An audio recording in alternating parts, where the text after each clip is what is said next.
राजधानी जयपुर में मुख्यमंत्री जन आवास योजना का बुरा हाल है।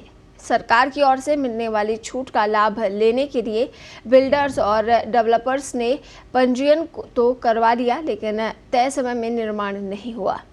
ऐसे में जरूरतमंद को मकान समय पर नहीं मिल पा रहे हैं। यही वजह है कि पिछले 6 वर्षों में करीब 52,000 आवासों की जेडीए ने विभिन्न योजनाओं में स्वीकृति दी, लेकिन अब तक सिर्फ 10,000 लोगों को ही इस योजना के तहत लाभ मिल पाया है।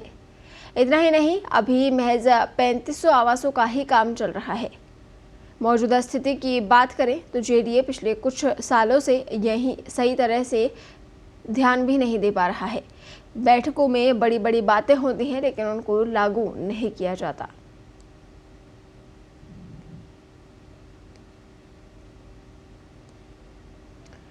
तो मुख्यमंत्री जन आवास योजना की बात यहाँ पर हम कर रहे हैं, उसका सच क्या है आपको बताते हैं। 52,000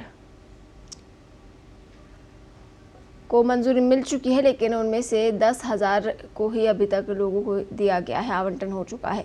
तो जयपुर में मुख्यमंत्री जन आवास योजना का बुरा हाल है। सरकार की ओर से मिलने वाली छूट का लाभ लेने के लिए बिल्डर्स और डेवलपर्स ने पंजीयन तो करवा दिया, लेकिन तय समय में निर्माण नहीं हो पाया। ऐसे में ज़रूरतमंदों को मकान समय पर नहीं मिल पा रहे हैं। यही वजह है कि पिछले 6 सालों में करीब 52,000 आवासों की जेडीए ने विभिन्न योजनाओं में स्वीकृति दी, लेकिन अब तक सिर्फ 10,000 लोगों को ही इस योजना के तहत लाभ मिल पाया है। इतना ही नहीं, अभी महज 3,500 आवासों का ही काम चल रहा है। मौजूदा स्थिति की बात करें तो जेडीए पिछले कुछ सालों से सही तरह से इस पर ध्यान भी नहीं दे पा रहा है।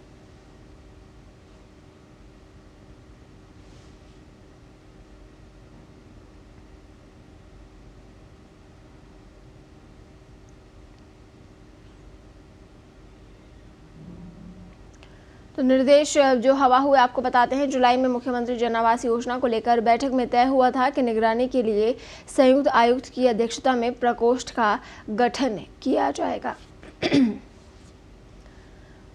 उपायुक्त, अधिशासी अभियंता और तहसीलदार शामिल होंगे।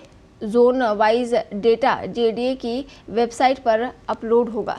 6 जुलाई की बैठक में संयुक्त आयुक्त गिरिराज अग्रवाल को जिम्मेदारी दी थी। वे 31 जुलाई को सेवानिवृत्त हो गए।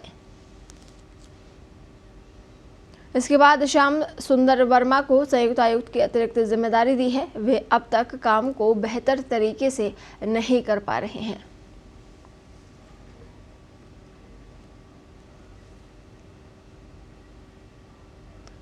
और समयावधि आपको बताते हैं कितने समय में काम पूरा होना होता है। 200 यूनिट तक का जो काम है वो 30 माह में पूरा करना होता है। इसके लिए 30 माह का समय है और 201 से 400 यूनिट का 36 माह का समय दिया गया है। 401 से 600 यूनिट का 48 माह का समय है, यानी 48 माह में काम पूरा करना होता है। और 600 यूनिट से अधिक के लिए 60 माह का समय दिया गया है।